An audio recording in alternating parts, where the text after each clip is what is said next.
The departure gate at Denver International Airport buzzed with the usual chaos of travelers rushing to catch their flights. But I stood frozen in disbelief, clutching my boarding pass with trembling fingers.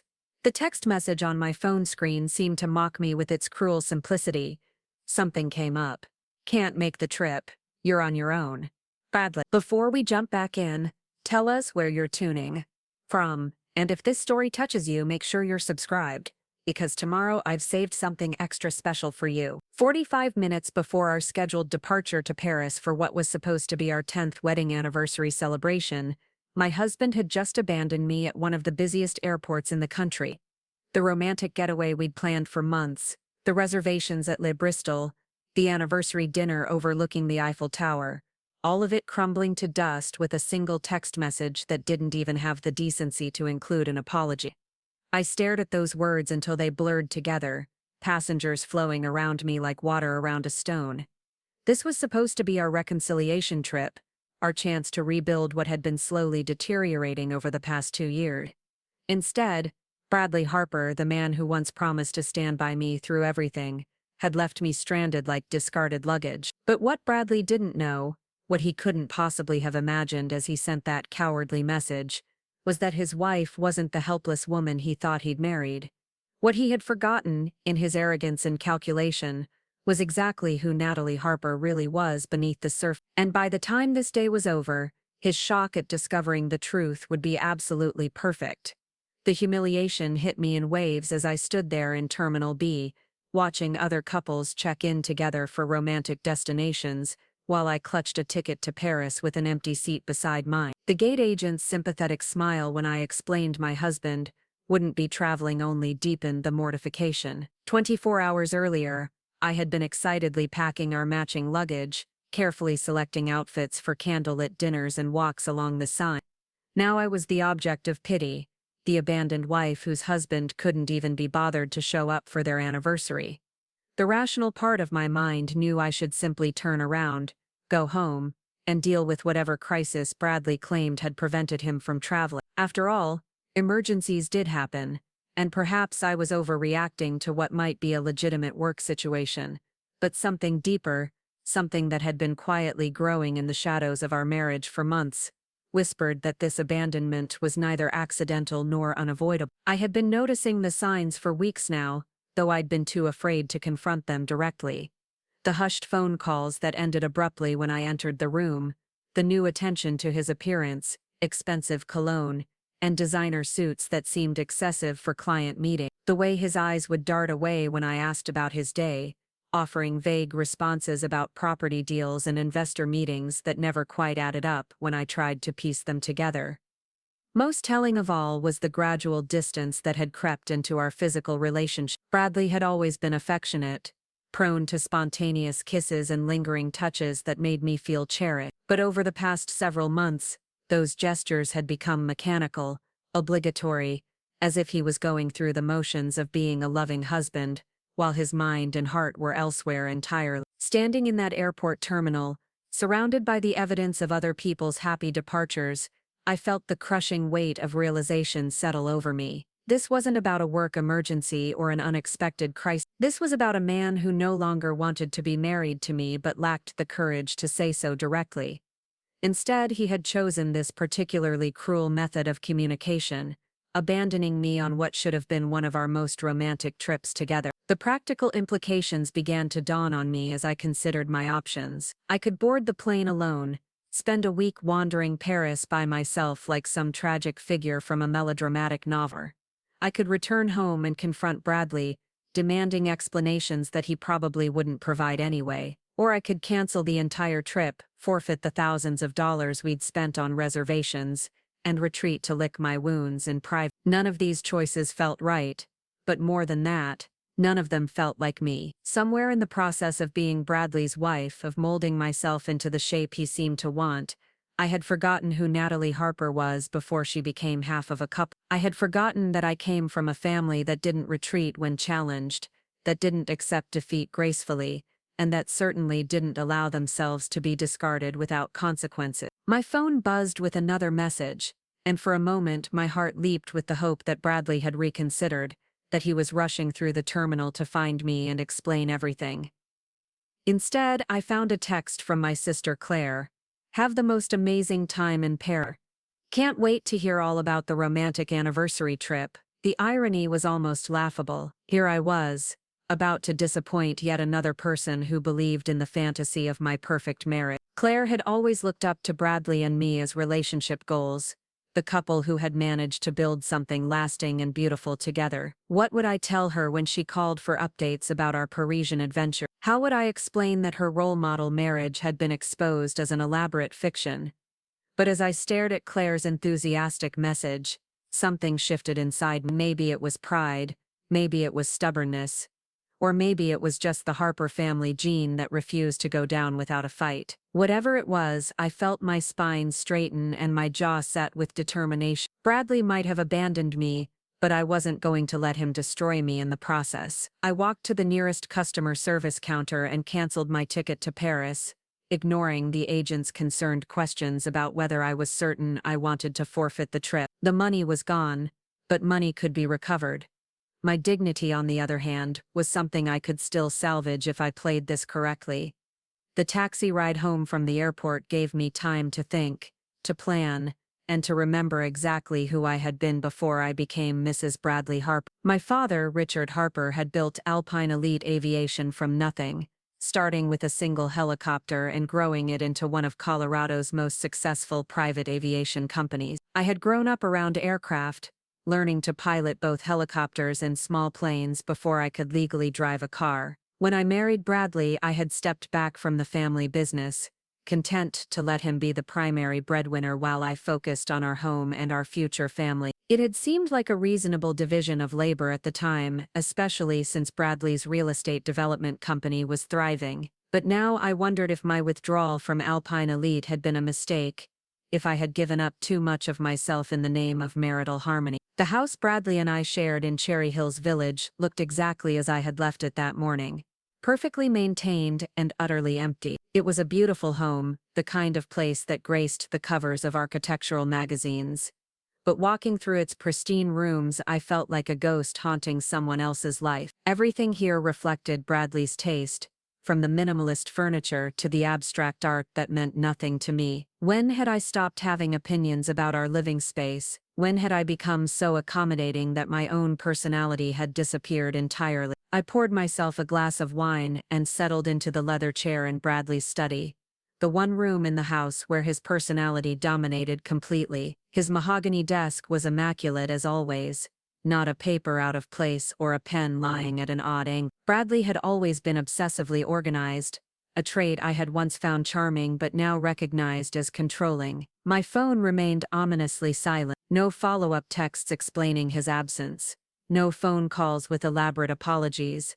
Nothing to suggest that Bradley felt even a moment's guilt about leaving me stranded at the airport. This silence spoke volumes about the state of our marriage and his respect for me as a person. I was beginning to understand that today's abandonment wasn't an aberration, but rather the culmination of a long process of disregard that I had been too naive, or too hopeful to recognize. As the afternoon stretched into evening, I found myself drawn to Bradley's computer. I had never snooped through his personal files before, respecting his privacy, even though we shared everything else. But the man who had abandoned me at an airport without explanation had forfeited any claim to marital courtesy. If he wanted to keep secrets, he should have thought about that before treating me like an inconvenience to be discarded. His laptop was password protected, but I knew Bradley well enough to guess his login credential. He had always used variations of the same theme, important dates combined with his childhood address. After 3 attempts, I was in, staring at a desktop that looked as organized as everything else in his life. What I found in his email folders made my stomach churn with a mixture of rage and nausea. Bradley hadn't just been hiding an affair. He had been conducting an elaborate financial shell game that involved our marriage, our assets, and apparently several other people I had never heard of. The emails painted a picture of a man who had been systematically moving money around, hiding assets, and preparing for what looked suspiciously like an exit strategy. The correspondence with someone named Vanessa Cole was particularly illuminating. She wasn't just Bradley's mistress, She was his business partner in what appeared to be a complex scheme to defraud his current investors while setting up a new company under her name. The romantic messages between them were interspersed with detailed financial planning that made my blood run cold. Once the Harper situation is resolved, one email read, "We'll have enough capital to start fresh in Austin. The property down there is already in my name, so there won't be any complications with asset division." The Harper situation. That's what I had become in my husband's mind. A situation to be resolved, an obstacle to be removed from his path to happiness with another woman. The casual cruelty of that phrase hit me harder than any of the romantic declarations he had made to Vanessa. I wasn't even worth the dignity of being called by my name. But what truly made my hands shake with fury was the realization that Bradley had been planning this for months, possibly years. The gradual emotional distance, the mysterious work meetings, the new clothes and cologne, all of it had been preparation for this moment when he would simply walk away from our marriage and into a new life he had been constructing in secret. The abandonment at the airport wasn't impulsive or accidental. It was calculated, designed to humiliate me and establish grounds for the divorce he was planning to file. In his twisted logic, if I appeared to be the unstable wife who couldn't handle a simple business emergency, he would have ammunition to use against me in court. I printed out every incriminating email, every financial document, every piece of evidence that revealed the scope of Bradley's deception. As the pages emerged from his printer, I felt something cold and determined settling into my chest. Bradley had made a fatal error in his planning. He had underestimated exactly who he was trying to destroy. My phone finally rang around 9 o'clock. Bradley's name appearing on the screen with nauseating familiarity. I let it go to voicemail, then listened to his message with clinical detachment. "Natalie, I'm sorry about today.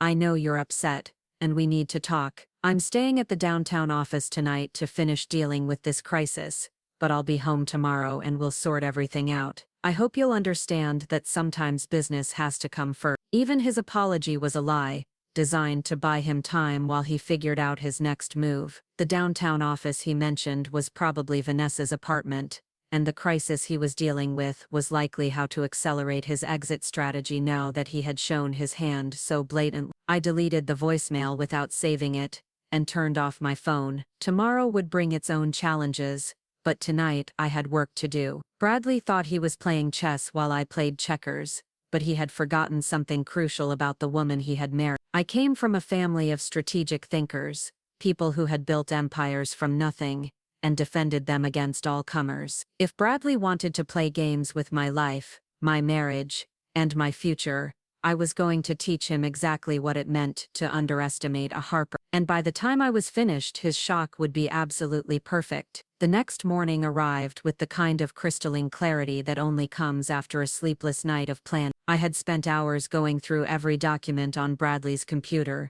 every email exchange with Vanessa Cole, every financial transfer that painted a picture of systematic fraud and betrayal. But more importantly, I had spent those hours remembering who I used to be before I became the accommodating wife who deferred to her husband's judgment in all things. I called my father at 7 in the morning, knowing he would already be at the Alpine Elite Aviation office. Richard Harper had always been an early riser, a habit formed during his military years that had served him well in building his business empire. "Natalie, sweetheart, aren't you supposed to be in Paris right now?" His voice carried that familiar mixture of warmth and concern that had comforted me through every crisis of my childhood. "Change of plans, Dad. I need to ask you about something, and I need you to trust me when I tell you I can't explain everything right now." There was a pause, and I could almost hear the wheels turning in his mind. Richard Harper hadn't built Alpine Elite by accepting vague requests, but he also hadn't raised a daughter who made frivolous demands. "What do you need?" "I want to come back to work full-time, full responsibility, everything we talked about before I got married, and I need you to not ask questions about why, at least not yet." Another pause, longer this time. "This has something to do with Bradley." It wasn't a question. My father had always been skeptical of my husband, though he had been too polite to voice his concerns directly. Something about Bradley's charm had never quite sat right with him, a businessman's instinct for recognizing when someone was trying too hard to impress. "Dad, I promise I'll explain everything soon, but right now, I just need to know that you still trust me to be your daughter and your business partner. Natalie, you never stopped being either of those things. When can you start? Today. I hung up and immediately called Marcus Chen, the attorney who had handled some legal work for Alpine Elite in the past. Marcus was known for his discretion, his thoroughness, and his particular talent for complex financial investigation. If anyone could help me untangle the web of fraud Bradley had woven, it would be him. Mrs. Harper, this is unexpected. How can I help you? I need to hire you for a personal matter, Marcus. Something that requires absolute confidentiality and your particular expertise in forensic accounting. I see. When would you like to meet? This afternoon. And Marcus, bring everything you'll need to analyze complex financial fraud. I have a feeling this is going to be more complicated than either of us expect. By 10 o'clock I was walking through the familiar hangar doors of Alpine Elite Aviation for the first time in 2 years. The smell of aviation fuel and metal polish hit me like a wave of nostalgia, reminding me of Saturday mornings spent learning to fly, of summer jobs maintaining aircraft, of the dreams I had once harbored about expanding the family business into new markets. My father was waiting for me in his office, looking exactly as he had 2 years ago except for a few more gray hairs around his temple. The walls were still covered with photographs of aircraft, certificates of achievement, and a few candid shots of me at various stages of learning to pilot everything from small planes to the massive helicopters that were Alpine Elite's specialty. You look terrible, he said without preamble, which was exactly what I had expected from a man who had never believed in sugarcoating difficult truths. I feel worse than I look, which is saying something, Bradley. I nodded, not trusting myself to speak without my voice breaking. For the first time since yesterday's airport abandonment, I felt the full weight of my situation pressing down on me. It was one thing to feel angry and betrayed in the privacy of my own home, but quite another to admit to my father that my marriage had been a spectacular failure. Do you want to tell me about it? Not yet, but I need you to know that whatever happens in the next few weeks, I'm going to need Alpine Elite to be more than just a family business. I'm going to need it to be my sanctuary. Richard Harper studied his daughter's face with the same careful attention he gave to aircraft maintenance reports. Then, that's what it will be. Your old office is exactly as you left it, and your access codes still work. As far as I'm concerned, you never really left. The relief I felt was almost overwhelming. For the first time in 24 hours I was in a place where people valued my judgment, where my opinions mattered, where I wasn't just an accessory to someone else's life. This was where I belonged, and I had been a fool to give it up for a man who had never appreciated the sacrifice. I spent the morning reacquainting myself with Alpine Elite's current operations, reviewing client lists, and examining the company's financial position. What I found was encouraging. Dad had continued to grow the business even without my involvement, adding several high-profile clients and expanding into new service areas. But I also noticed opportunities he had missed, potential markets that could be developed with the right approach. More importantly, I began to see how Alpine Elite could be the foundation for something much larger than revenge against Bradley. This could be the beginning of the life I should have been building all along, the career I had abandoned in favor of being the perfect wife to an imperfect husband. Marcus Chen arrived at the Alpine Elite offices precisely at 2 o'clock, carrying a briefcase, and the kind of serious expression that inspired confidence in his abilities. I had prepared a comprehensive folder of everything I had discovered on Bradley's computer, organized chronologically to tell the story of his deception in the clearest possible terms. This is quite a collection, Marcus said after reviewing the first few documents. How long has this been going on? Preparing and narrating this story took us a lot of time, so if you are enjoying it, subscribe to our channel. It means a lot to us. Now back to the story. Based on the earliest emails I found, at least 18 months. But I suspect it goes back further than that. Marcus continued reading, occasionally making notes on his legal pad or asking for clarification about specific financial details. His expression grew progressively more serious as he absorbed the scope of Bradley's fraud. Mrs. Harper, what you've uncovered here isn't just marital infidelity. This is criminal fraud on a significant scale. Your husband has been systematically moving assets to hide them from creditors, investors, and presumably from you in anticipation of divorce proceedings. Can we stop him? We can do better than that. We can expose him completely and ensure that every penny he's stolen is recovered and redistributed to its rightful owners. But I need to ask you something important. Are you prepared for this to become very public very quickly? Once we start legal proceedings, there won't be any way to keep this quiet. I thought about Bradley's calculation that I would be too humiliated or too frightened to fight back, that I would simply accept whatever terms he offered and fade quietly into the background of his new life with Vanessa Cole. He had counted on my desire to avoid public embarrassment, my tendency to seek harmony over conflict. Marcus, my husband left me stranded at an airport yesterday so he could continue his affair and his fraud without interference. He thinks I'm too weak or too scared to challenge him. I want him to learn exactly how wrong he is, and I don't care who's watching when it happens. Marcus smiled for the first time since arriving.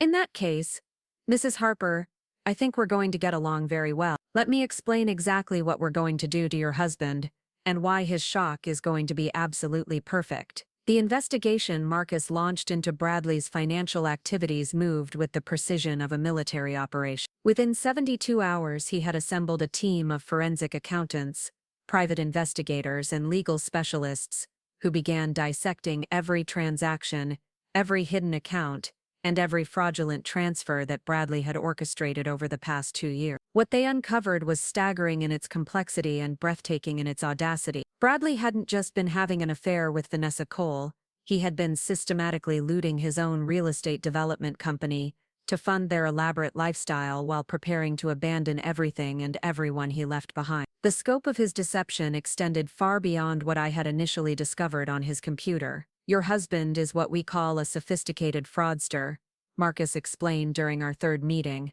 spreading dozens of financial documents across the conference table at his downtown office. He's been operating multiple shell companies, creating fake invoices for non-existent work, and moving money through a network of accounts designed to obscure the paper trail. I studied the charts and graphs that Marcus's team had prepared, each one revealing another layer of Bradley's duplicity. The man I had shared a bed with for 10 years had been living a completely separate financial life, one that treated our marriage and our shared assets as nothing more than resources to be exploited. The property in Austin that Vanessa Cole owned, Marcus continued, pointing to a highlighted section of the report.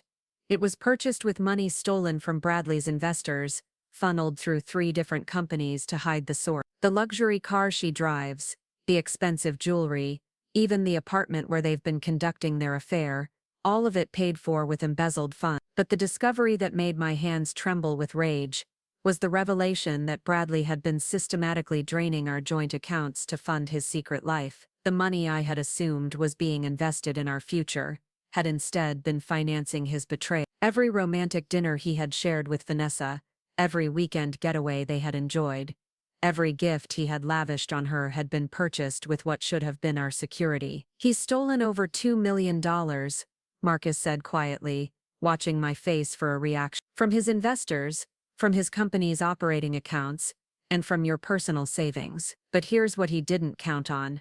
Every transaction leaves a trail, and we've followed every single one. The private investigator Marcus had hired, a former FBI agent named Detective Sarah Walsh, had been equally thorough in documenting Bradley's activity. The surveillance photos she presented painted a picture of a man living an elaborate double life, complete with fake business trips that were actually romantic getaways and supposed client meetings that were intimate dinners with his mistress. He's been renting a second apartment under an assumed name, Detective Walsh reported, sliding a folder of photographs across the table.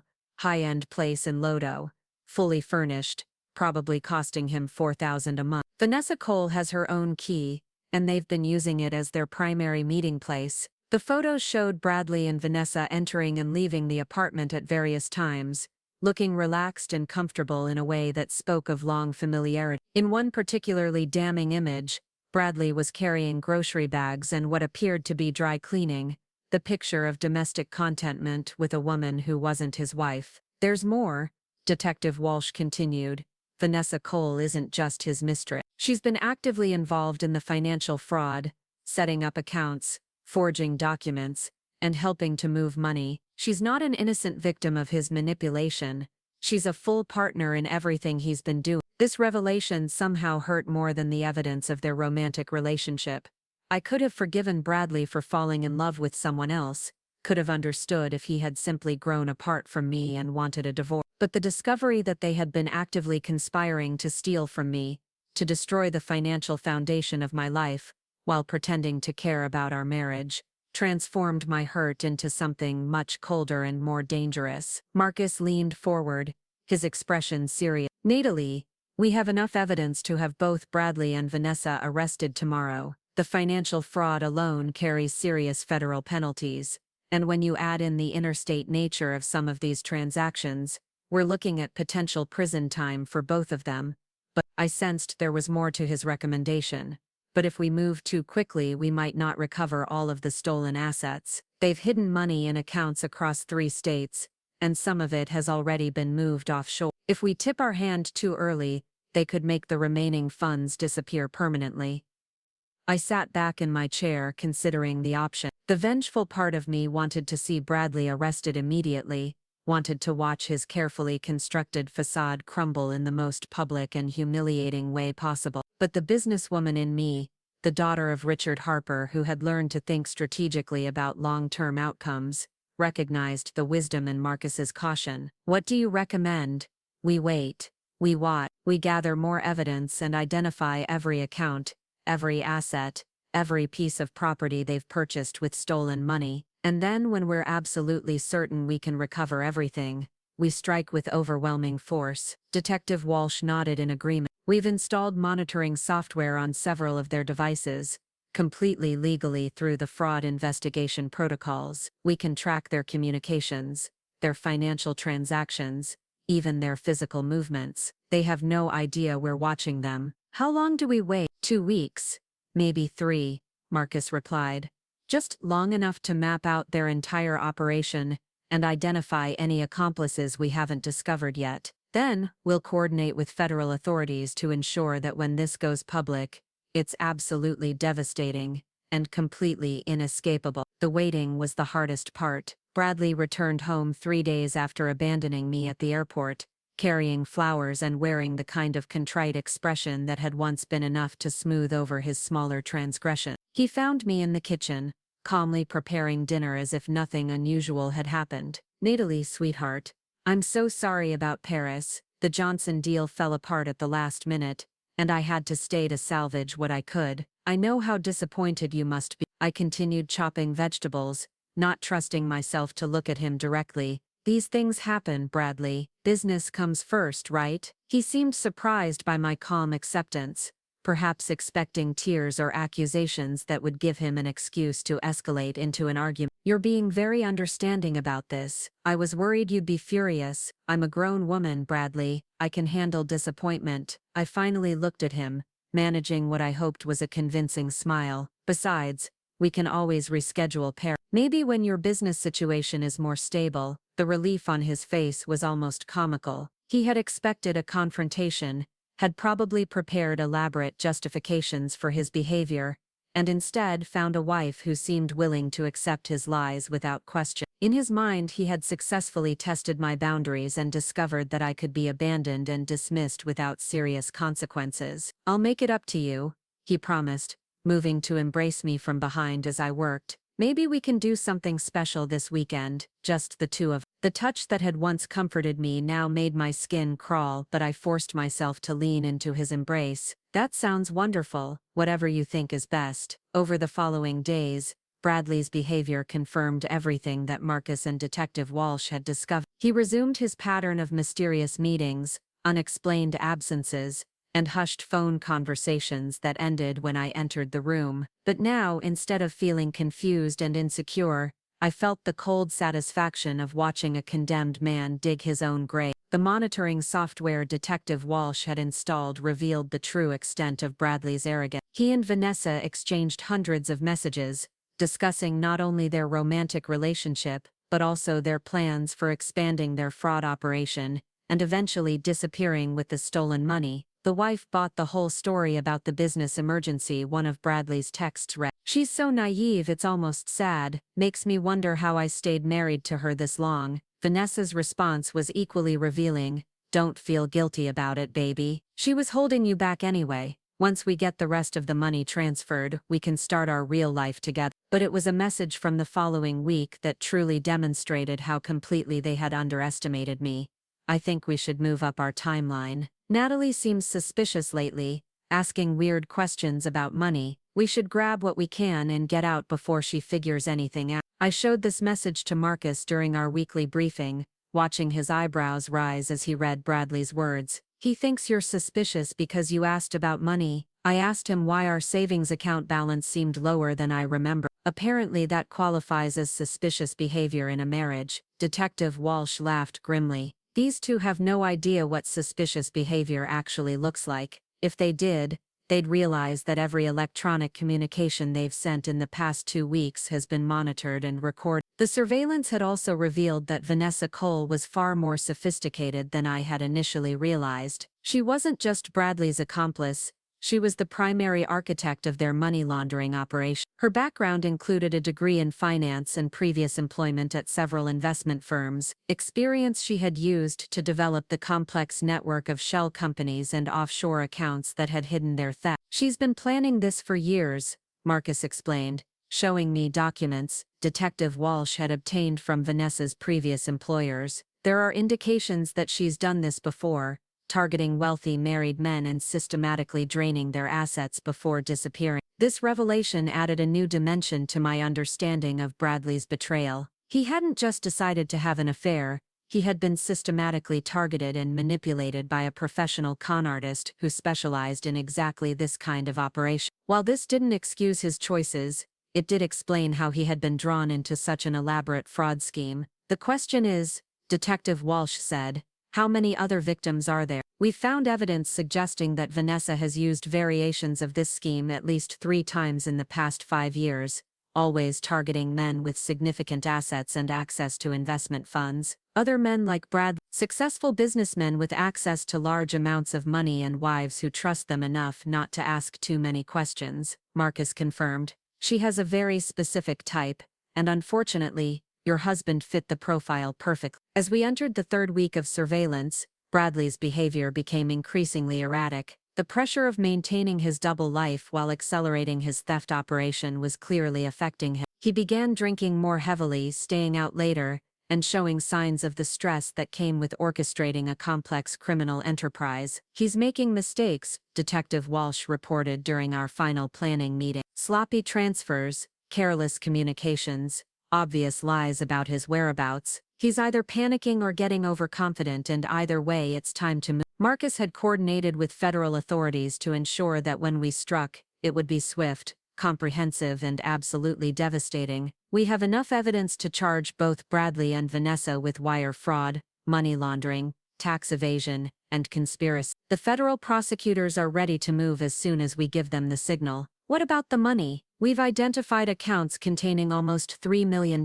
in stolen funds. The asset forfeiture team is prepared to freeze everything simultaneously, preventing them from moving any additional money before they're arrested. But I had one more request, something that went beyond simple legal justice. I want them to understand exactly who they were trying to destroy. I want them to realize that they picked the wrong woman to target. Marcus smiled, recognizing the steely determination in my voice. What did you have in mind? I explained my plan, watching as both Marcus and Detective Walsh began to understand the perfect irony of what I was proposing. It would require precise timing and a certain amount of theatrical flair, but if executed correctly it would ensure that Bradley's shock was not just perfect, but absolutely unforgettable. The airport? Detective Walsh asked, clearly appreciating the poetic justice of the location. Where it all began, I confirmed.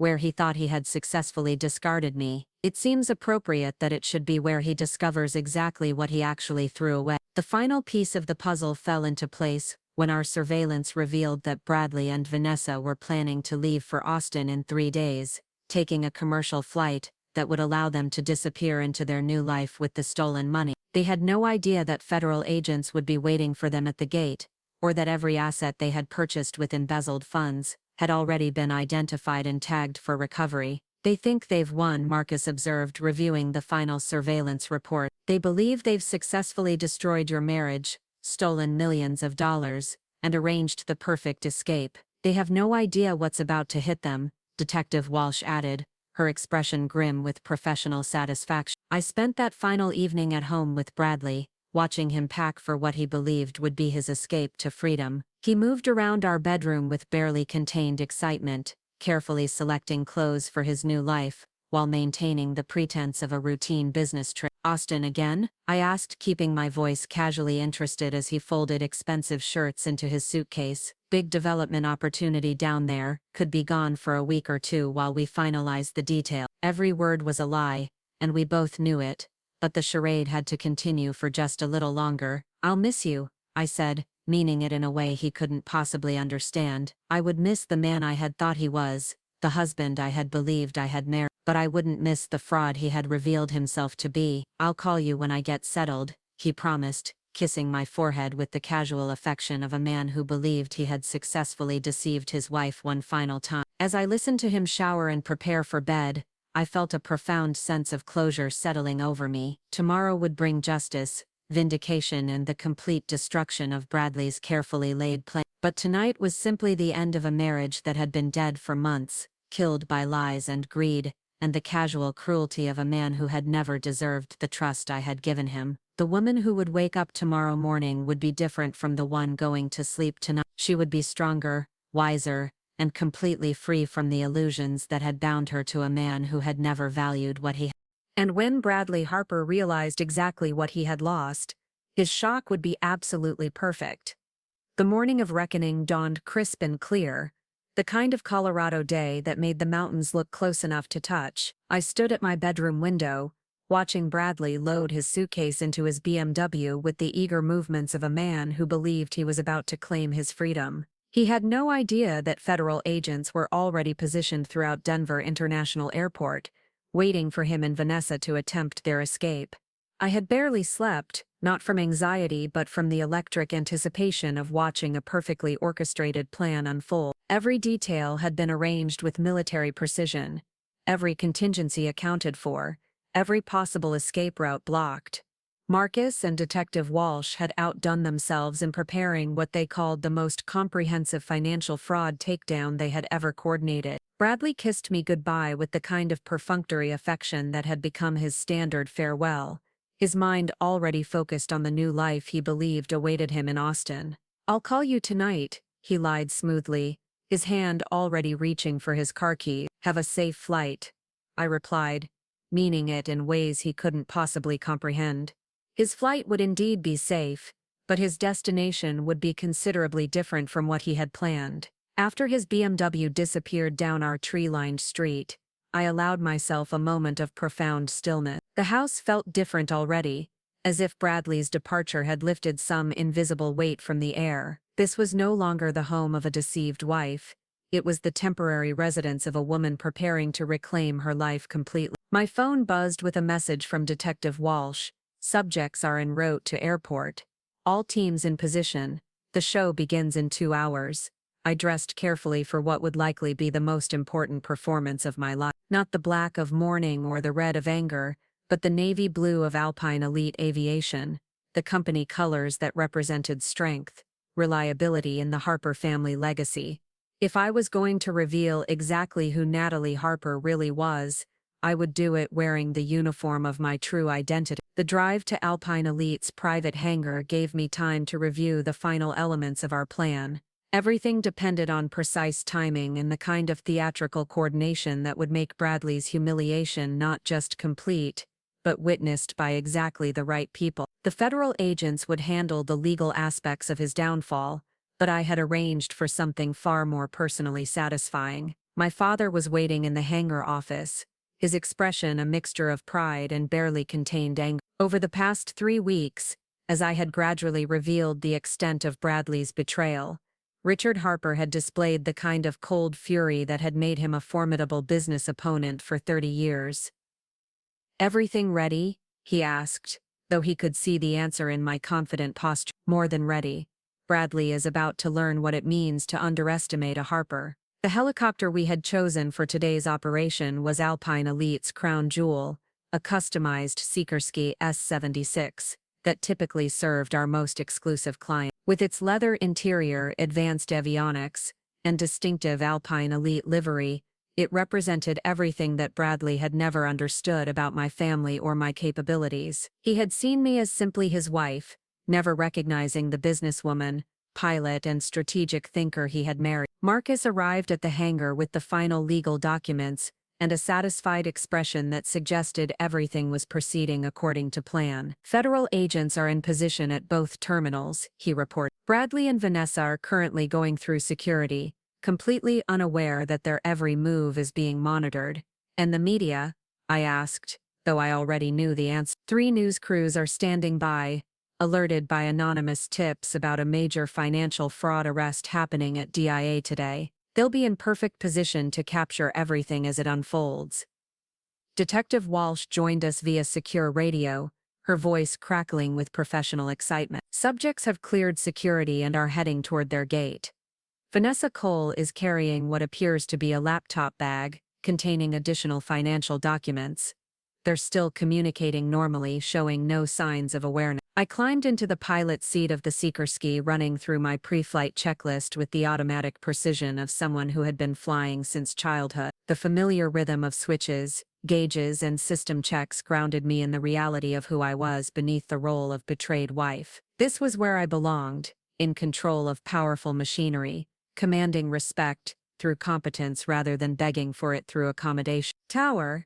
This is Alpine Elite 77 Delta requesting clearance for VFR flight to Denver International.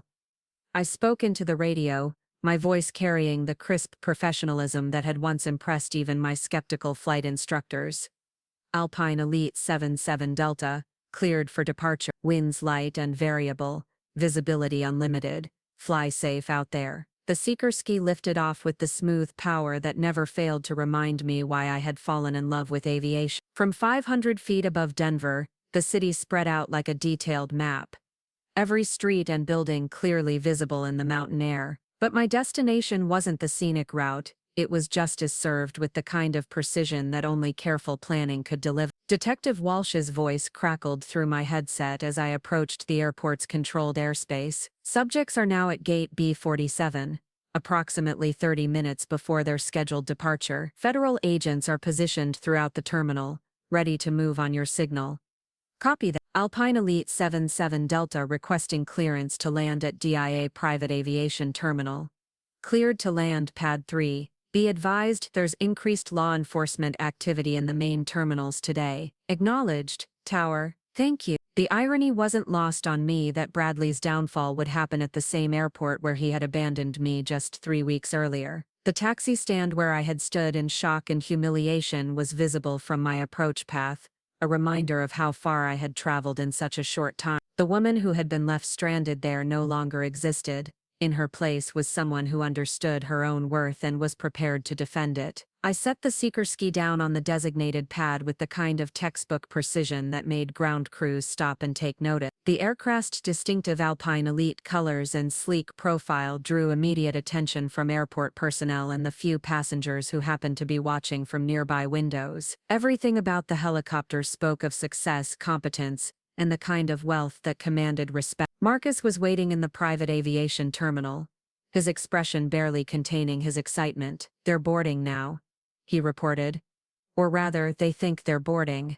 Federal agents are about to close the net. My timing had to be perfect. Too early, and I would miss the spectacle of Bradley's arrest. Too late, and the impact of my arrival would be diminished. But I had spent 3 weeks planning this moment, and every variable had been accounted for. Give me 5 minutes, I said, checking my watch against the boarding schedule I had memorized. Then signal the agents to move. I walked through the main terminal with the confident stride of someone who belonged there, drawing curious glances from travelers who recognized the Alpine Elite logo on my flight suit. The private aviation terminal was connected to the main concourses by a series of corridors that allowed me to reach gate B47 without going through security myself. The scene at the gate was exactly as I had envisioned it. Bradley sat next to Vanessa Cole, both of them relaxed and animated as they discussed their new life in Austin. He was wearing an expensive suit I didn't recognize, probably purchased with stolen money, while she wore designer clothes and jewelry that represented the fruits of their elaborate fraud scheme. They looked like a successful couple embarking on an exciting adventure,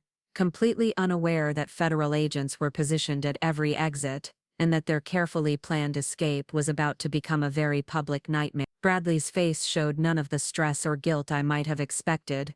Instead, he appeared almost euphoric, finally free from the marriage he had come to see as an obstacle to his happiness. My phone buzzed with a text from Detective Walsh. "All teams ready. Awaiting your signal." I positioned myself near the gate's seating area, close enough to observe but far enough away to avoid premature detection. From this vantage point I could see Bradley's profile clearly, could watch his expression change from confidence to confusion to absolute terror as reality crashed down around him. I sent a single-word reply to Detective Walsh. What happened next unfolded with the swift efficiency of a perfectly executed military operation. Federal agents appeared from seemingly nowhere, moving toward Bradley and Vanessa with the kind of purposeful coordination that left no doubt about their intention. Other passengers began to notice the unusual activity, conversations stopping as people realized they were witnessing something extraordinary. "Bradley Harper?" The lead agent's voice carried clearly across the gate area, drawing the attention of everyone within 50 feet. "Federal Bureau of Investigation. You're under arrest for wire fraud, money laundering and conspiracy." The transformation in Bradley's face was instantaneous and complete. The confident expression crumbled into shock, confusion, and then dawning terror as he realized that his carefully constructed facade had been completely shattered. His head swiveled frantically, searching for escape routes that didn't exist, trying to understand how his perfect plan had gone so catastrophically wrong. Vanessa Cole's reaction was equally dramatic but more calculated. Her surprise seemed genuine, but she immediately began protesting her innocence, claiming to be an unwitting victim of Bradley's deception. The performance might have been convincing if federal agents hadn't been armed with recordings of her conversations detailing her central role in the fraud operation. "Vanessa Cole," a second agent announced, "you're also under arrest for the same charges, plus identity theft and interstate transportation of stolen property." The gate area had become a theater of public humiliation, with passengers recording everything on their phones and airport security working to control the growing crowd of onlookers. Bradley's arrest was being documented from multiple angles, ensuring that his downfall would be preserved for posterity and shared across social media within minutes. But I wasn't finished yet. The arrest was only the beginning of Bradley's education about exactly who he had tried to destroy. As federal agents began reading rights and applying handcuffs, I stepped forward from my position near the windows, moving with the calm confidence of someone who belonged in this moment. Bradley's eyes found mine across the chaotic scene, and the recognition in his face was worth every sleepless night I had spent planning this confrontation. "Hello, Bradley," I said, my voice carrying clearly in the sudden silence that had fallen over the gate area. Surprised to see me, his mouth opened and closed soundlessly, like a fish gasping for air. The man who had abandoned me at this very airport now faced the reality that his discarded wife had orchestrated his complete destruction. The power dynamic between us had shifted so completely that he couldn't even form words to respond. "I thought you might want to know," I continued, addressing him as if we were having a casual conversation rather than watching him being arrested for federal crimes. "I've recovered every penny you stole. The house in Austin, the cars, the jewelry, all of it. Vanessa's apartment too, naturally." Vanessa's carefully maintained composure finally cracked. "You can't do this," she snarled, fighting against the handcuffs being applied by a female agent. "You have no right to interfere in our relationship." I turned to face her directly, letting her see the cold satisfaction in my eye. "Your relationship was built on money stolen from me, from Bradley's investors, and from God knows how many other victims. I have every right to take back what belongs to me." Bradley finally found his voice, though it came out as a strangled whisper. "Natalie, you don't understand. This isn't what it looks like." "Really?" I asked, tilting my head with mock curiosity. "Because it looks like you and your partner systematically defrauded everyone who trusted you, then planned to disappear with millions of dollars in stolen money. Is that not what this is?" The federal agents were clearly enjoying the exchange, having rarely witnessed such a complete and public downfall of their targets. One of them, Agent Rodriguez according to his badge, stepped forward with what appeared to be a prepared statement. "Mr. Harper, Miss Cole, you're being charged with operating a sophisticated financial fraud scheme, that has defrauded investors and individuals of approximately $4.2 million over an 18-month period. The evidence against you includes electronic communications, financial records, surveillance footage, and witness testimony. $4.2 million. The number hung in the air like a physical weight, demonstrating the true scope of their greed and betrayal. This wasn't a crime of passion or a momentary lapse in judgment. It was a sustained criminal enterprise that had destroyed lives and shattered trust on a massive scale. Bradley's legs seemed to give out slightly, and he sagged against the agent holding him. "Natalie, please, we can work this out. I can explain everything." "Actually, you can't," I replied, checking my watch with theatrical precision. "You see, Bradley, while you've been playing criminal mastermind, I've been remembering who I actually am, and who I am is someone you should never have underestimated." I gestured toward the windows, overlooking the tarmac, where the Sikorsky S-76 sat gleaming in the afternoon sun, its Alpine elite colors unmistakable even from this distance. "That's mine, Bradley, the helicopter, the company, the life you thought you were taking from me, all of it mine." The realization dawned on his face like a sunrise, slow and then all at once. He was beginning to understand that the woman he had abandoned at this airport wasn't the helpless victim he had imagined. She was the daughter of Richard Harper, pilot, businesswoman, and someone with the resources and determination to destroy anyone who threatened her family. "You flew here," he said, the words barely audible. "I flew here, I in my helicopter, from my company, paid for with my money, that you didn't manage to steal, the same company I've been running for the past 3 weeks, while you and Vanessa planned your escape." Agent Rodriguez stepped closer, clearly recognizing the dramatic value of the moment. "Miss Harper has been instrumental in this investigation," he announced to the growing crowd of onlookers. "Her cooperation and evidence gathering made this arrest possible." The passengers who had been recording everything on their phones now turned their cameras toward me, recognizing that they were witnessing something unprecedented. This wasn't just a white-collar crime arrest. It was a masterclass in how to respond to betrayal with intelligence, resources, and perfectly executed revenge. Bradley was led away in handcuffs, his expensive suit rumpled and his carefully styled hair disheveled. As he passed me, he made one last attempt at the charm that had once been so effective. "Natalie, I'm sorry, I never meant for it to go this far." I stepped closer, speaking quietly enough that only he could hear my response. "Bradley, you left me stranded at this airport because you thought I was weak, dependent, and disposable. You were wrong about all three, and now you're going to spend the next several years thinking about that mistake." Vanessa Cole was more defiant as she was escorted past, her designer heels clicking against the terminal floor as she fought to maintain some dignity in defeat. "This isn't over," she hissed, though her threat carried no weight coming from someone in federal custody. "Actually, it is over," I replied calmly. "Your bank accounts are frozen, your assets are being seized, and you're facing federal charges that typically result in significant prison time. I'd say it's very definitively over." As the federal agents disappeared with their prisoners, the crowd of onlookers gradually dispersed, many of them still recording and undoubtedly already uploading videos to social media. By evening, Bradley's arrest would be trending across multiple platforms, his humiliation preserved in digital perpetuity. Marcus appeared at my side, having watched the entire proceedings with the satisfaction of an attorney who had just won the case of his career. "How do you feel?" he asked, studying my expression. I considered the question carefully, taking inventory of my emotional state, after 3 weeks of planning and a lifetime of marriage that had ended in complete betrayal. "Free. For the first time in years. Completely free." Detective Walsh joined us, her radio crackling with reports from other agents involved in the operation. "Both suspects are in custody and being transported to federal holding facilities. Asset forfeiture teams are already moving on the properties and accounts we identified. By tomorrow morning, every penny they stole will be back where it belongs." "And the other victims?" "We've identified at least 6 other individuals who were defrauded by Vanessa Cole's previous schemes. They'll be notified today that their cases can finally move forward now that we have her in custody." The knowledge that Bradley and Vanessa's downfall would help other victims find justice added another layer of satisfaction to an already perfect day. This hadn't just been about my personal revenge. It had been about stopping a criminal enterprise that would have continued destroying lives indefinitely.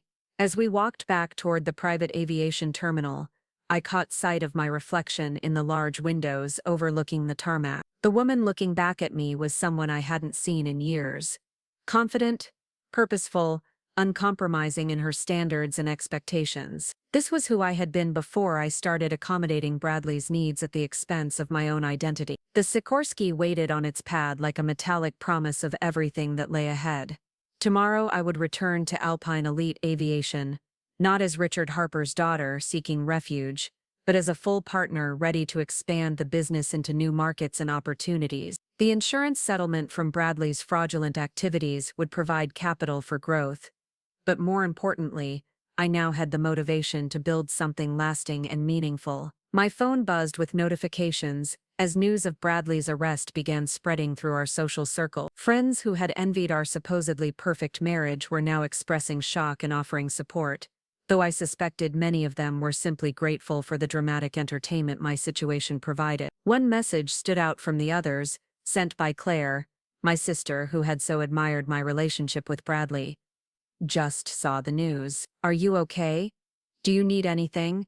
I typed back quickly. I'm better than okay. I'm exactly where I need to be. As the Sikorsky lifted off from Denver International Airport for the second time that day, I looked down at the terminal where Bradley Harper had just experienced the complete destruction of his carefully planned new life. The taxi stand where he had abandoned me 3 weeks earlier was clearly visible, a reminder of how this entire story had begun. But this wasn't really the end of a story, it was the beginning of one. The woman flying this helicopter back to Alpine Elite Aviation was someone who had learned that strength comes not from avoiding betrayal, but from responding to it with intelligence, resources, and the absolute refusal to be diminished by someone else's moral failure. Bradley's shock had indeed been perfect, but it was nothing compared to what he would experience when he realized that the woman he had discarded would go on to build something far more substantial than anything he had ever imagined. His punishment would be living with the knowledge that he had thrown away something irreplaceable for something worthless, and that choice would define the rest of his considerably more limited future. The news coverage of Bradley's arrest exceeded even my most optimistic expectations. By 8 o'clock that evening, video footage of federal agents leading him and Vanessa away in handcuffs had been viewed over 2 million times across various social media platforms. The local news channels had picked up the story immediately, and by the late broadcast, it had become the lead story on every Denver station. I watched the coverage from my father's office at Alpine Elite, surrounded by the familiar sounds of helicopters being maintained, and the quiet efficiency of a business that had always been my true home. The irony wasn't lost on me that while Bradley was spending his first night in federal custody, I was exactly where I belonged, planning the expansion of an aviation empire he had never bothered to understand. Prominent Denver businessman Bradley Harper was arrested today at Denver International Airport on federal fraud charges. The news anchor announced over footage of the arrest scene. Harper, along with alleged accomplice Vanessa Cole, is accused of embezzling over $4 million from investors and business partners over an 18-month period. The report included a brief interview with Agent Rodriguez, who provided just enough detail to paint a picture of sophisticated criminal enterprise without compromising the ongoing investigation. This was a complex financial fraud scheme that involved multiple victims and jurisdictions, he explained to the camera. The arrest was made possible by the cooperation of victims who came forward with evidence and assisted in the investigation. What the news coverage couldn't capture was the profound sense of vindication I felt watching Bradley's carefully constructed public image crumble in real time. For 10 years he had been regarded as a successful businessman, a pillar of the community, someone who commanded respect through his supposed achievement. Now the world was learning that his success had been built on theft, manipulation, and the systematic betrayal of everyone who had trusted him. My phone had been ringing constantly since the arrest, with calls from friends, business associates, and journalists, seeking comments about my husband's dramatic downfall. I had declined all interview requests, preferring to let the facts speak for themselves, but the messages of support had been overwhelming. Many came from women who had experienced their own betrayals and found inspiration in my refusal to be victimized quietly. One voicemail in particular had moved me to tears. It was from Margaret Chen, Marcus's aunt, who had lost her life savings to a similar fraud scheme several years earlier. "Miss Harper," her elderly voice said, "I want you to know that what you did today gives hope to all of us who thought we'd never see justice. Thank you for being brave enough to fight back." The criminal case against Bradley and Vanessa was proceeding with remarkable speed, thanks to the overwhelming evidence Marcus and Detective Walsh had compiled. Federal prosecutors had filed a comprehensive indictment that detailed every fraudulent transaction, every forged document, and every instance of money laundering they had committed. The case was so strong that plea negotiations had already begun, though both defendants were maintaining their innocence despite evidence that made their guilt undeniable. The prosecution is confident they can secure convictions on all charges, Marcus explained during our debriefing the following morning. With the electronic evidence, the financial records, and the witness testimony, this is about as close to a slam dunk as federal prosecutors ever see. Detective Walsh had discovered additional victims during the investigation, bringing the total number of people defrauded by Vanessa's schemes to 12 and the dollar amount to nearly $6 million. Each new revelation reinforced my belief that exposing them publicly had been not just personally satisfying, but morally necessary. "She's been doing this for almost a decade," Detective Walsh reported. "Always the same pattern: target successful married men, initiate romantic relationships, gradually gain access to their finances, then convince them to participate in increasingly elaborate fraud schemes. Bradley wasn't her first victim, and he wouldn't have been her last if we hadn't stopped her." The asset recovery process had been equally successful.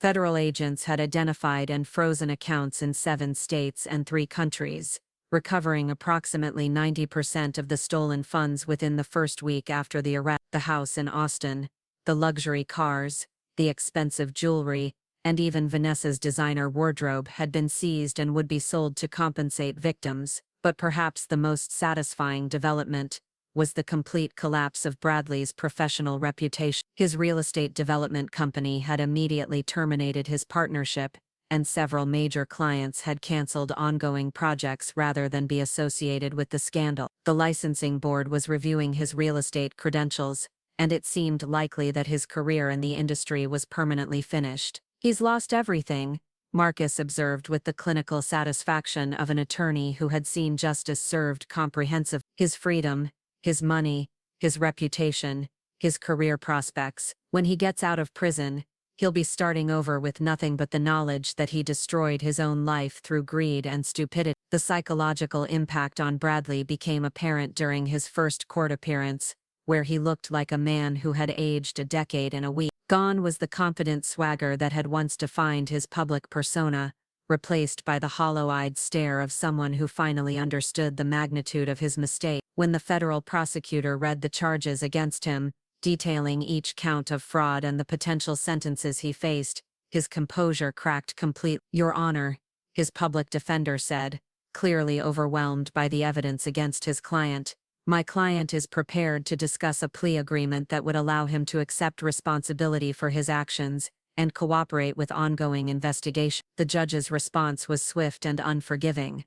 "Mr. Harper, you're accused of sophisticated financial crimes that have caused significant harm to multiple victims. The court will consider any plea agreement, but you should understand that cooperation doesn't guarantee leniency, given the scope and duration of the alleged criminal activity." Vanessa Cole's court appearance was equally revealing, though her response to the charges was more defiant. She had hired an expensive defense attorney, presumably with money stolen from previous victims, and was mounting a strategy that blamed Bradley for everything, while portraying herself as another victim of his manipulation. "My client was deceived by Mr. Harper," her attorney argued. "She believed his representations about his business activities, and had no knowledge that the funds he provided came from fraudulent sources." The prosecution's response was devastating in its thoroughness. "Your Honor, the evidence shows that Ms. Cole was not a victim but rather the architect of this fraud scheme. We have recordings of conversations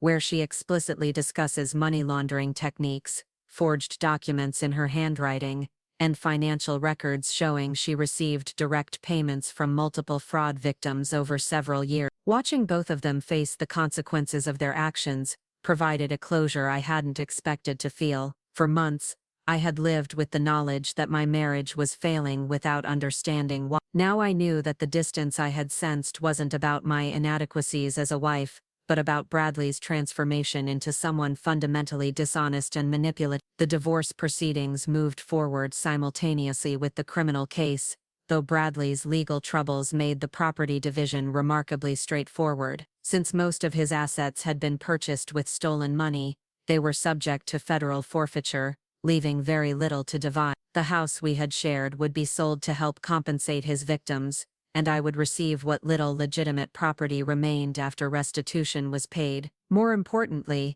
I had established my independence completely. The insurance settlement from my personal losses, combined with my restored position at Alpine Elite Aviation, meant that I would emerge from this disaster financially stronger than when it began. Bradley's betrayal had accidentally freed me from a dependent relationship and forced me to rediscover capabilities I had allowed to atrophy during our marriage. The psychological evaluation I underwent as part of the victim impact process revealed the extent to which I had diminished myself to accommodate Bradley's emotional needs. You show classic signs of someone who gradually lost her identity within a controlling relationship, the counselor explained.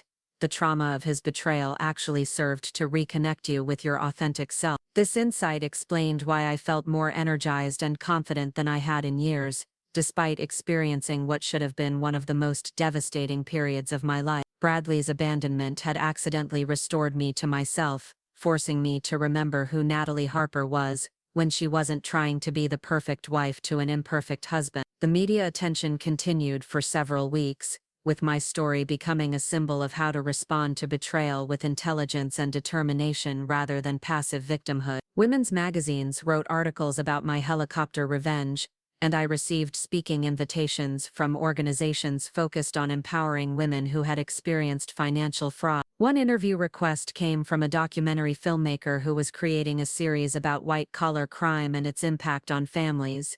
"Your case is unique," she explained during our phone conversation. "Most fraud victims are portrayed as helpless casualties, but you turned the tables completely. You became the architect of your own justice." I declined the interview, preferring to let my actions speak for themselves rather than become a professional victim or revenge expert. The satisfaction I felt came not from public recognition, but from the knowledge that I had protected myself and other potential victims from further harm. The ripple effects of Bradley's exposure extended far beyond our personal situation. Several of his former business associates came forward with their own suspicions about his practices, leading to additional investigations and the recovery of funds from other questionable deals. His arrest had apparently given people permission to report concerns they had harbored for years, but hadn't felt confident enough to pursue. He had a reputation for cutting corners and pushing ethical boundaries, one former partner told investigators, but he was charming enough that people overlooked red flags they probably should have taken more seriously.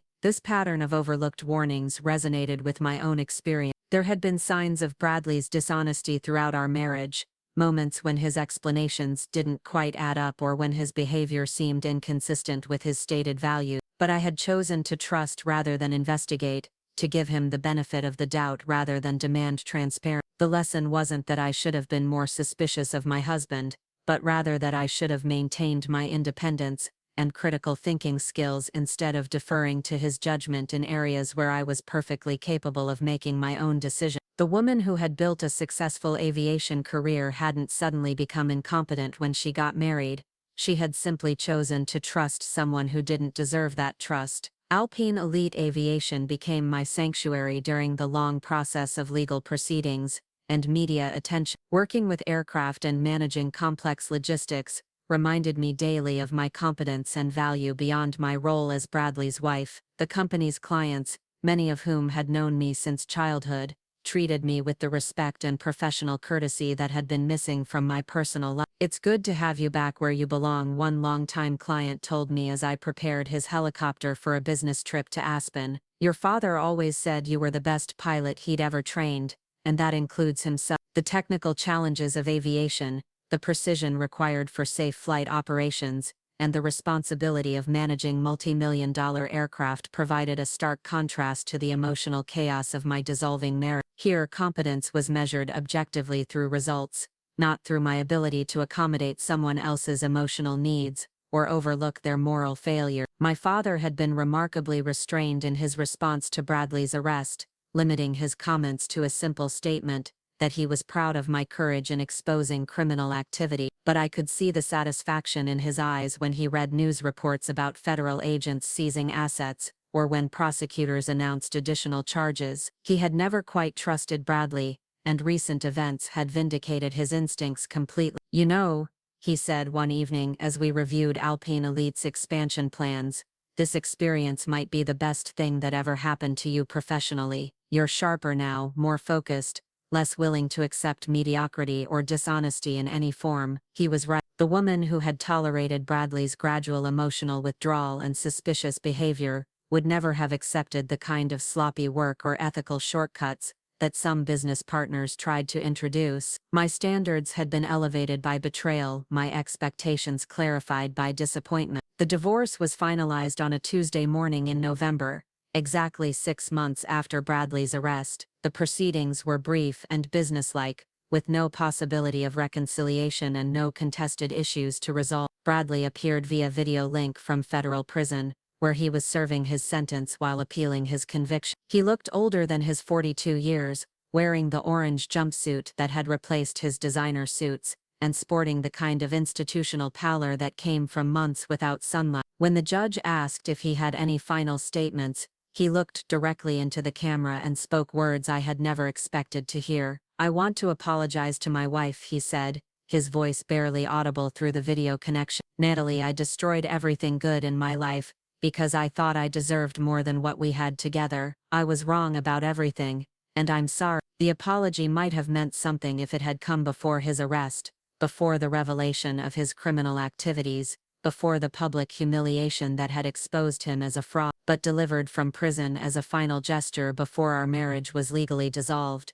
it felt more like another manipulation than genuine remorse. "Mr. Harper," the judge responded, "the dissolution of marriage is granted. All property division and financial obligations have been resolved according to the settlement agreement." And just like that, 10 years of marriage ended with a gavel strike and the closing of a legal file. I felt no sadness, no regret, no nostalgia for what we had once shared. The man I had loved hadn't been real. He had been a carefully constructed facade, hiding someone I could never have respected or trusted. Walking out of the courthouse as a single woman felt like emerging from a long tunnel into brilliant sunlight. The air seemed cleaner, the sky bluer, the possibilities ahead, unlimited by the constraints of accommodating someone else's dishonesty and moral compromise. That evening, I celebrated my newfound freedom by flying the Sikorsky to a mountain landing site near Vail, where I sat in perfect silence watching the sun set over the Colorado Rockies. The helicopter that had played such a dramatic role in Bradley's downfall now represented something much more important: my independence, my competence, and my absolute refusal to be defined by someone else's limitation. My phone buzzed with a text message from an unknown number, and for a moment I wondered if Bradley had somehow gained access to communication from prison. Instead, it was from Daniel Pierce, a fellow pilot I had met at an aviation conference the previous month. "Saw the news about your divorce being finalized. If you're interested in dinner with someone who understands the difference between altitude and attitude, I know a great restaurant in Boulder." I stared at the message for a long moment, considering the implications of beginning to date again after everything I had experienced. The idea of trusting another man with my emotions seemed impossible, but the prospect of remaining isolated forever felt equally limited. Perhaps the key was to approach new relationships as the woman I had become rather than the woman I had been. Someone who maintained her independence, who asked hard questions, who refused to diminish herself for the sake of keeping peace. Someone who knew her own worth and wouldn't accept less than she deserved. I typed back, "Dinner sounds good, but you should know that I come with trust issues and a helicopter." His response came immediately, "Perfect, I come with commitment issues and a Cessna, we'll make quite a pair." For the first time in months, I found myself laughing out loud, the sound echoing across the empty mountain valley. The future stretched ahead like an uncharted flight plan, full of possibilities and destinations I couldn't yet imagine. But unlike the last 10 years of my life, this journey would be piloted by someone I trusted completely, myself. The woman who had been abandoned at an airport taxi stand 6 months earlier no longer existed. In her place was someone stronger, wiser, and absolutely certain that she would never again allow anyone to diminish her worth or compromise her integrity. Bradley's shock at discovering who he had really married had been perfect, but it was nothing compared to the shock I was about to deliver to a world that underestimated women who refused to stay down when life knocked them over. 2 years later, I stood on the tarmac at Alpine Elite Aviation, watching the sunrise paint the Colorado mountains in shades of gold and crimson. The hangar behind me housed 12 aircraft now, double what we'd operated when I first returned to the company. The expansion had been aggressive but calculated, fueled by insurance settlements, recovered assets, and the kind of focused determination that comes from rebuilding your life from the ground up. The business card in my hand read, Natalie Harper, CEO, Alpine Elite Aviation, a title I'd earned through competence rather than inheritance. My father had officially retired 6 months earlier, though he still came in most mornings to offer advice and critique my coffee-making skill. The transition had been seamless, partly because I'd never really left the aviation world, and partly because running a multi-million-dollar company felt remarkably similar to orchestrating the downfall of a criminal enterprise. Daniel Pierce emerged from the office building carrying 2 steaming cups and wearing the kind of satisfied expression that had become familiar over the past 18 months. Our relationship had developed with the same careful precision we both applied to flight planning, methodical, safety-conscious, and grounded in mutual respect rather than desperate need. Channel 7 wants to do a follow-up story about Alpine Elite's expansion, he said, handing me coffee that was exactly the right temperature and strength, something about women in aviation, and rebuilding after adversity. I hope you told them no. I told them you'd rather talk about aircraft performance specs than personal drama, which seemed to confuse them considerably. I smiled, appreciating his understanding that my story had value beyond its entertainment potential. The media attention following Bradley's conviction had opened doors for Alpine Elite, but I'd been selective about which opportunities aligned with our long-term objectives rather than short-term publicity gains. The conviction itself had been comprehensive and satisfying. Bradley received 12 years in federal prison, while Vanessa got 15 due to her role as the scheme's architect and her previous victims. The asset forfeiture process had recovered nearly everything they'd stolen, and both were required to pay full restitution to their victims. They would emerge from prison middle-aged, financially ruined, and permanently marked as convicted felons. But their punishment had become less important to me as my new life took shape.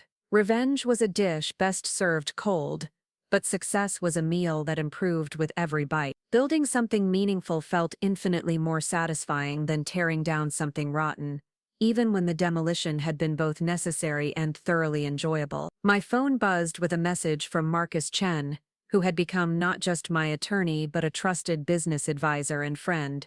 Family court hearing moved to next Tuesday.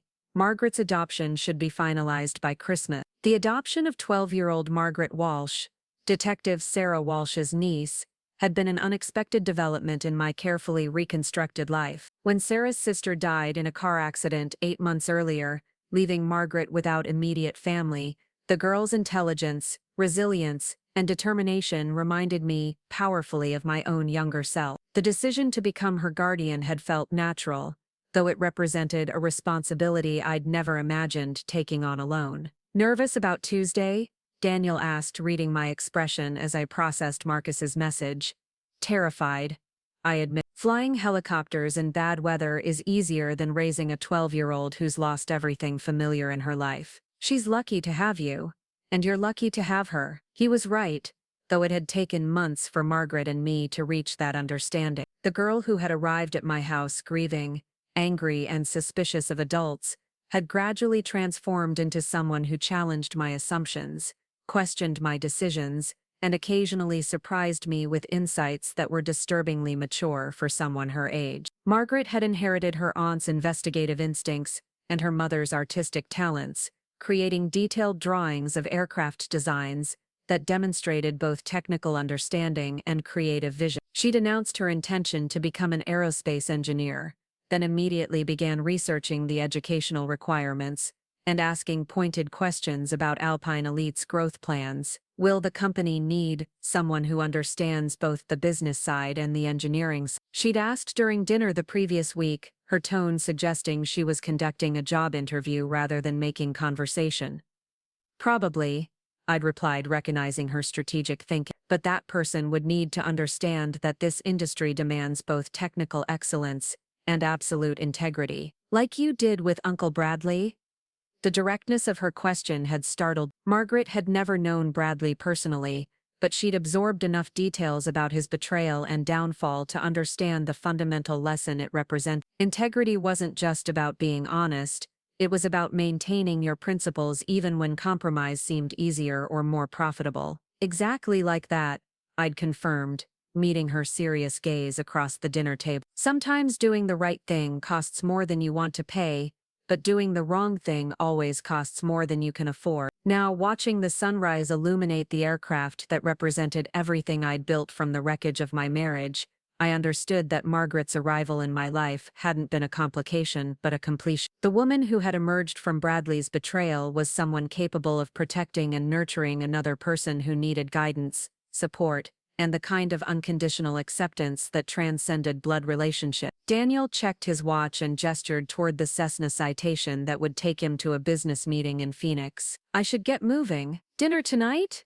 Margaret has a school presentation about career opportunity. Want to come watch her terrify her classmates with aviation industry statistics? Wouldn't miss it.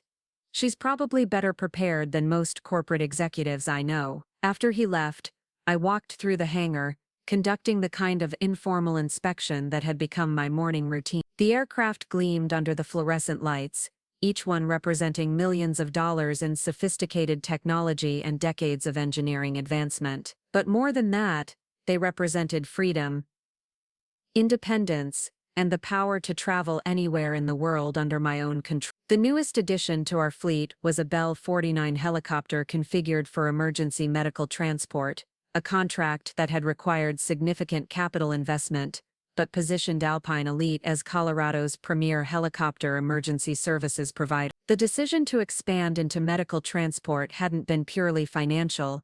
It aligned with my belief that aviation should serve purposes beyond luxury and convenience. My office overlooked the main hangar, its windows providing a constant view of the aircraft that had become both my livelihood and my sanctuary. The desk Bradley had never seen was covered with flight schedules, maintenance reports, and expansion proposals that demonstrated the scope of what Alpine Elite had become under my leadership. A framed photograph sat next to my computer, showing Margaret and me standing beside the Sikorsky S-76 that had played such a dramatic role in Bradley's downfall. We'd taken the picture the day she first flew with me, her expression capturing the same wonder and determination I'd felt during my first helicopter flight, 30 years earlier. The intercom crackled with Sarah Walsh's voice. She'd joined Alpine Elite as head of security 6 months after her niece came to live with me, bringing both her investigative skills and her understanding of the unique challenges faced by high-value aviation operations. Natalie, you've got a visitor. Says it's personal. I glanced at my schedule, which showed no appointments until afternoon. Send them up. The woman who entered my office looked familiar, though I couldn't immediately place her. She was well-dressed, probably in her 50s, with the kind of composed demeanor that suggested both education and experience dealing with difficult situations. Mrs. Harper, I'm Patricia Woodward. My husband was Thomas Woodward. The name triggered immediate recognition. Thomas Woodward had been one of Bradley's earliest investors, losing nearly $500,000 in the fraud scheme. His suicide 3 months after the arrests had been one of the most tragic consequences of their criminal activities. Mrs. Woodward, I said, standing immediately. Please, sit down. I'm so sorry for your loss. She settled into the chair across from my desk, her composure wavering slightly.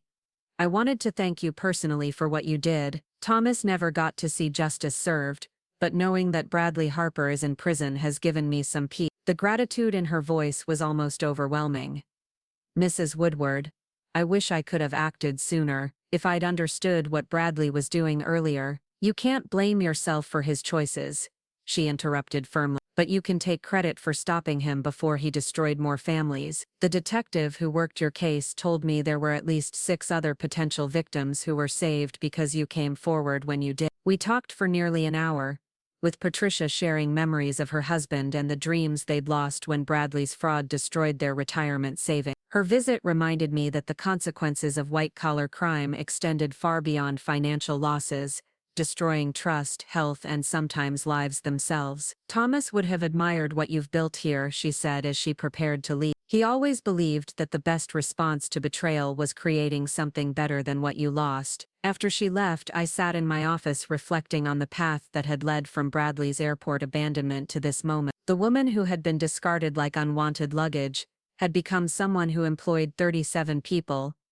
operated a multi-million-dollar aviation company, and was raising a brilliant, determined girl who might someday transform the aerospace industry. Margaret arrived after school, as she did most days, completing homework in the corner of my office while I finished administrative tasks. Her presence had become so natural that I couldn't imagine the space without her quiet concentration and occasional pointed questions about business decisions. The adoption hearing is Tuesday, I mentioned, watching for her reaction. I know, Sarah told me. She looked up from her math homework.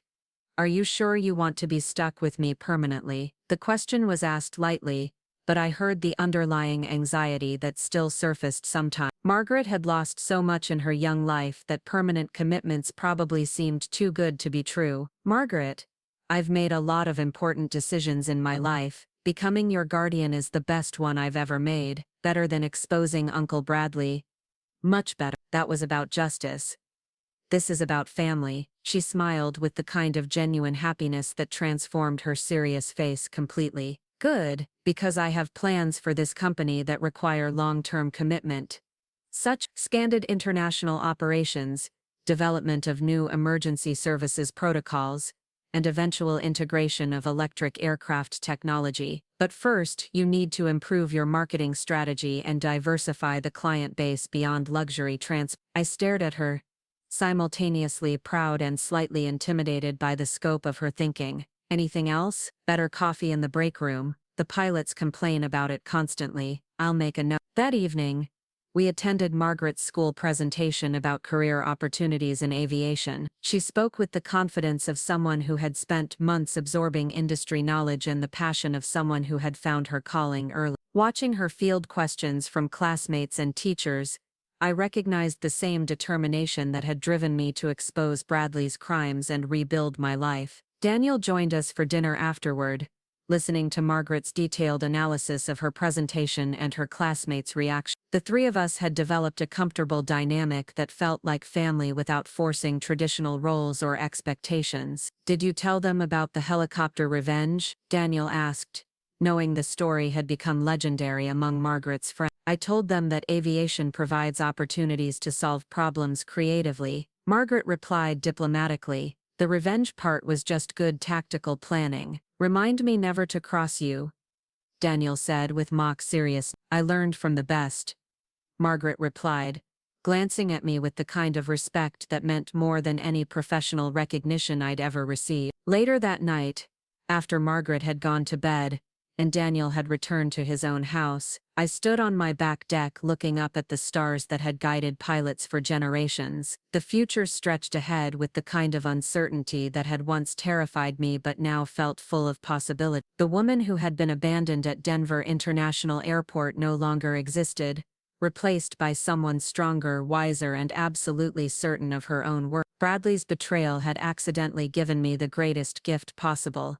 The opportunity to discover who Natalie Harper really was when she wasn't trying to be anyone else. My phone buzzed with a text from an unknown number, and for a moment my heart raced with the irrational fear that Bradley had somehow made contact from prison. Instead, it was from a journalist working on a book about financial fraud victims, who had fought back successfully. Would you be interested in sharing your story to help other women in similar situations? I deleted the message without responding. My story belonged to me now, not to the public's entertainment or inspiration. The real victory wasn't in being celebrated for surviving betrayal, It was in building something meaningful from the wreckage, and refusing to be defined by someone else's moral failures. The adoption hearing on Tuesday proceeded with the smooth efficiency of a well-planned flight. Margaret answered the judge's questions with the same directness she brought to everything else, and within an hour the legal process that would make us a permanent family was complete. "How does it feel to be officially adopted?"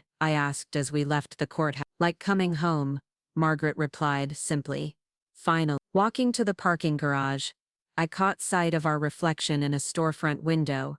A woman in her late 30s and a girl on the verge of adolescence, both carrying themselves with the confidence that comes from knowing exactly where they belong. We looked like what we had become, a family created by choice rather than chance, bonded by shared values rather than shared DNA. The Sikorsky was waiting at Alpine Elite when we returned, its rotors turning lazily in the afternoon breeze, as the pilot prepared for an emergency medical transport to Grand Junction. Watching it lift off with a critical patient aboard reminded me why I'd chosen to expand into medical services. Aviation at its best wasn't about luxury or convenience. It was about using sophisticated technology to serve essential human needs. "When can I start learning to fly?" Margaret asked, following my gaze as the helicopter disappeared into the distance. "When you turn 16, I replied, though I suspected she'd be ready much earlier. "But you can start ground school anytime you want." "Tomorrow? Tomorrow?" That evening, as I tucked Margaret into bed in the room that had become unmistakably hers, she asked the question that had been building for months. "Do you ever regret what happened with Uncle Bradley? I mean, would your life be different if he hadn't been a criminal?" I considered the question carefully, weighing the pain of betrayal against the joy of rebuilding. If Bradley hadn't shown me who he really was, I might have spent the rest of my life as someone else's version of myself. I wouldn't have you, I wouldn't have the company, and I wouldn't know how strong I actually am. So no, I don't regret it. "Good," Margaret said, settling under her covers with satisfaction, "because I like this version of our life much better than whatever the alternative would have been." Standing in her doorway watching her drift off to sleep, I understood that this was what victory actually looked like. Not the dramatic moment of Bradley's arrest or the satisfying sight of him being led away in handcuffs, but this quiet evening with a daughter who chose to be mine and a future full of possibilities we would explore together. The woman who had been abandoned at an airport taxi stand had been transformed not by revenge, but by the courage to rebuild completely. Bradley's shock at discovering who he had really married had been perfect, but it paled in comparison to my own amazement at discovering who I could become when I stopped trying to be someone else. My phone displayed a final message of the day, this one from Daniel, "Proud of you, all of you." I typed back, "Just getting started." Outside, the lights of Alpine Elite Aviation illuminated aircraft that would carry people safely across mountains and deserts, to business meetings and family reunions, to emergencies and adventure. Each flight represented trust placed in our competence, responsibility accepted gladly, and the promise that some things in this world could still be counted on absolute. The future stretched ahead like an endless runway, full of destinations I couldn't yet imagine but absolutely confident I had the skills to reach safely. The woman who had once accommodated betrayal now demanded integrity from everyone around her, including herself. The abandoned wife had become a CEO, a mother, and a guardian of values that would never again be compromised for the sake of keeping peace. Bradley Harper had believed he was discarding someone weak and dependent. Instead, he had accidentally freed someone magnificent. And that, more than any revenge, was absolutely perfect. Up next, you've got 2 more standout stories right on your screen. If this one hit the mark, you won't want to pass these up. Just click and check them out.